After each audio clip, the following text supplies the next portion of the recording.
여러분 반갑습니다. 여러분의 멘탈 전도사 천마스입니다. 어느덧 아침이 밝아왔네요. 한번 여러분과 하루를 한번 시작해 보도록 하겠습니다. 참 피곤하죠. 일찍 일어나고 하는 게 이것도 훈련이 돼야 하는데 쉽지가 않는 것 같습니다. 여러분 상대의 본성, 그 본성을 알아내는 방법이 있어요. 본성을 어떻게 알아내는지 한번 알려드릴 테니까 참고해 보세요. 첫 번째, 어떻게 시간을 쓰는지 묻는 겁니다. 시간을 그 계획 없이 아무렇게나 쓰는 사람은 인생도 아무렇게나 살 가능성이 높아요. 계획적인 사람은 늘 시간을 소중히 여기고 불필요한 거에 시간을 낭비하지 않습니다. 두 번째는 친한 친구와 함께 만나는 거예요. 만나보는 겁니다. 그 사람은 끼리끼리 어울리는 법이죠. 그와 가장 친한 친구를 만나세요. 그가 어떤 사람을 소중히 여기고 어떤 인생을 가치를 가지고 있는지 금방 알 수 있게 됩니다.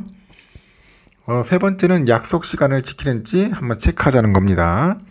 약속 시간을 지킨다는 건 상대를 소중히 여기는 거야. 소중히 여긴다. 매번 약속에는 늦고 그걸 아무렇지 않게 이제 생각하는 사람은 상대를 가벼이 여기는 사람이죠. 네 번째는 불편한 장소를 찾아가는 겁니다. 인성이 갖춰진 사람은 불편한 것에 대해 쉽게 짜증이나 역정을 내지 않아요. 오히려 그럴 때일수록 상대방을 더 배려하고 신경을 써주죠. 여섯 번째는 돈을 어떻게 쓰는지 한번 살피는 겁니다. 돈이 많든 적든 어떻게 관리하는지가 더 중요하겠죠. 그래서 돈에 너무 집착한다거나 반대로 돈을 함부로 쓰는 사람은 나중에 문제를 일으킬 가능성이 높다고 합니다. 그래서 제가 이야기한 거 잘 참고해서 한번 사용해 보시면은 좋을 것 같아요. 요즘 빌 게이츠가 왔죠, 대한민국에. 이 아저씨 참 보면 요즘 다양한 활동을 하는 것 같은데, 왜 왔을까요? 갑자기 뜬금없이 한번 살펴보도록 하겠습니다. 이재용 회장, 최태원 회장, 정기선, 뭐 이런 재계 대표들이 이제 빌 게이츠, 게이츠 재단 이사장 연쇄 회동을 했어요. 빌 게이츠를 만났는데, 이 회장은 20일 삼성전자 서초 사옥에서 게이츠 이사장과 만나서 오찬을 함께 했고, 두 사람은 글로벌 CSR 기업의 사회적인 책임이죠. 이 협력 방안을 논의한 것으로 알려졌다고 합니다. 이 회장과 게이츠 이사장은 2018년 게이츠 재단이 삼성전자의 하수 처리 시설이 필요 없는 그 친환경 화장실 프로젝트에 대한 도움을 요청하면서 CSR 분야에서 협력을 시작했는데, 22년 8월에 게이츠 이사장이 방한했을 때도 두 사람은 만나서 이에 대해서 논의했고, 현재는 삼성전자 사장 출신인 김정호 대표가 창업한 위드 마스터스가 게이츠 재단의 가정용 개선 화장실 개발 프로젝트에 참여를 하네요. 최 회장은 전날에 게이츠 이사장과 만나서 에너지 바이오 분야에서 협력 확대 방안을 논의했습니다. 게이츠는 소형 모듈 원전 개발 회사인 테라파워를 창업을 해가지고 회장을 맡고 있습니다.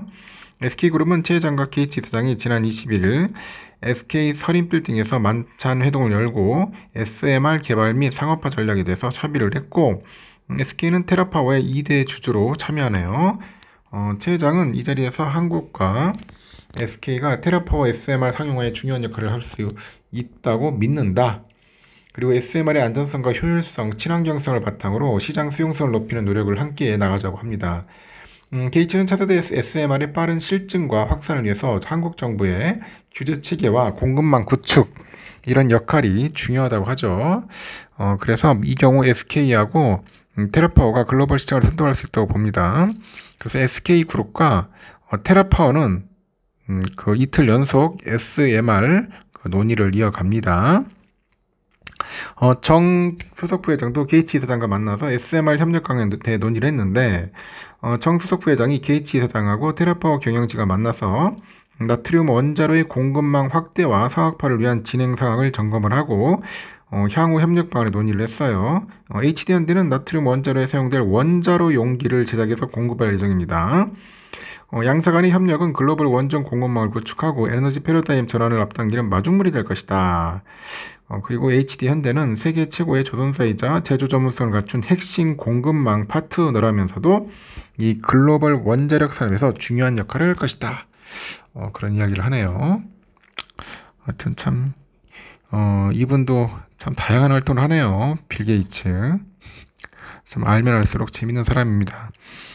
그리고 애플이 다음 달 9일에 예정된 아이폰 17, 이 17 출시 관련해서 한국을 1차 출시국에 포함을 했어요. IT 업계에 따르면 애플은 한국을 아이폰 신제품 1차 출시국에 포함된 것으로 전해졌는데, 애플은 내달 12일 아이폰 17 사전 예약을 시작해서 19일부터 개통을 진행할 것으로 보입니다. 지난해 9월에 애플은 아이폰 16을 출시해가지고 처음으로 한국을 미국, 호주, 캐나다, 중국, 프랑스, 독일, 인도 등과 함께 1차 출시국에 포함을 했죠.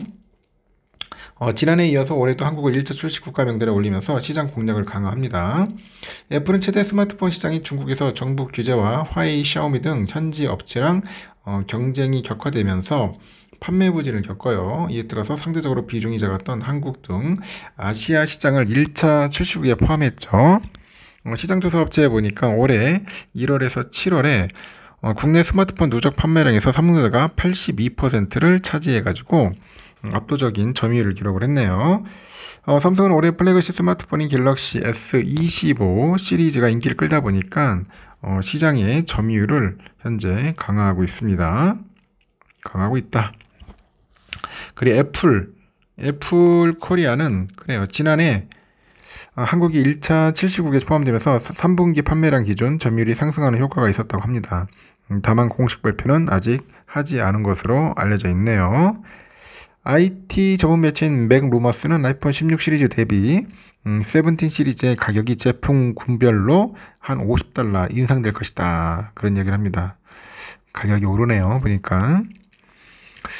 그리고 삼성전자 25년 2, 4분기 베트남 내 4개 공장 실적이 모두 성장세네요. 20일 베트남 현지 언론에 보니까 삼성전자의 4개 베트남 법인은 25년 2, 4분기 및 상반기 경영 실적을 발표를 했고, 현재 삼성은 베트남에서 삼성전자 베트남 타이 응우엔, 그리고 삼성전자 베트남, 삼성디스플레이 베트남, 삼성전자 호치민 C 컴플렉스 등 주요 4개 공장을 운영하고 있습니다. 25년 2, 4분기 기존 베트남 4개 공장의 매출은 총 20조 5,540억, 전년 동기 대비 2.6% 늘었고, 영업이익은 25.8% 증가한 1조 7,070억이네요. 특히 SEVT는 3개월간 매출 8조 9,240억, 영업이익은 8,149억 원으로 최대 실적을 기록을 했다고 합니다. 실적을 잘 내고 있네요. 하여튼 베트남에서도 대박 났으면 좋겠습니다. 다들 삼성전자 열심히 모으고 있어요. 모으고 있는데 제가 볼 때는 뭐 조금씩 올라갈 거예요. 올라가는데 한 8만 전자까지는 올라가지 않을까. 하반기에는 올라가면은 이 8만 원 올 때까지는 좀 기다렸다가 이때 가서 뭐 수익 실현하는 것도 나쁘지 않다고 봅니다. 하여튼 좀 견뎌내시고 견뎌내고 이기다 보면은 여러분이 원하는 목표 지점이 올 겁니다. 그때 가서 꼭 차익 실현하시고 꼭 수익의 그런 기쁨을 만끽하셨으면 좋겠습니다. 여기까지 하겠습니다, 여러분. 좋은 하루 보내십시오.